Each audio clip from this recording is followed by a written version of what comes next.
ఇవాళ కార్లో ఒంటరిగా వస్తున్నాను. అప్పుడు ఏం జరిగిందంటే, hi guys, welcome back to my mini blog. ఇవాళ ఈవినింగ్ టైంలో మా సార్ వాళ్ళ పిల్లలు ట్యూషన్కి అయితే వచ్చారు. ఇక్కడ కార్లో కూర్చొని బోర్ కొడుతుంది అనేసి అయితే వీడియో అయితే తీశాను. చూడండి, స్టీరింగ్ కవర్ అయితే మొత్తం చినిగిపోయింది. ఇలా తిప్పి తిప్పి బయట వ్యూ అయితే ఇలా నడుస్తుంది. మొత్తం కన్స్ట్రక్షన్ అయితే నడుస్తుంది. ఇక్కడ కార్లో కూర్చొని బోర్ కొడుతుంది అనేసి బయటకి అయితే వచ్చాను. బయట చూస్తే చలి అయితే చంపి కొడుతుందనేసి మళ్ళా కార్లోకి అయితే వచ్చేసాను. ఇంకా ఈ చలిని ఏం చేయలేమనేసి కార్లోకి అయితే వచ్చేసి సీట్ అయితే సాపుకున్నానా. అదే టైంలో నాకు ఒకటి గుర్తొచ్చింది. నా కార్లో కూలెంట్ వాటర్ చెక్ చేద్దామని అయితే ముందుకొచ్చి చూస్తే నిజంగానే తక్కువ ఉన్నాయి. ఇలాంటి ఎమర్జెన్సీ టైం కోసమే పనికొస్తాయని అయితే నేనైతే కార్లో 1 లీటర్ వాటర్ బాటిల్ అయితే పెట్టుకున్నాను.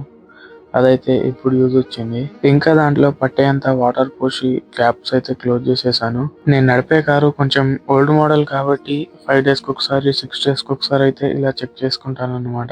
తర్వాత రూమ్ కి వచ్చేసి అయితే ఒక ఫన్నీ రీల్ అయితే చేసాము యాపిల్ తోటి. అదైతే మీరు నెక్స్ట్ వీడియో చూడండి. ఈ రోజుకైతే ఇంతే గైస్, కలుద్దాం నెక్స్ట్ బ్లాగ్ లో. Thank you for watching. Bye bye.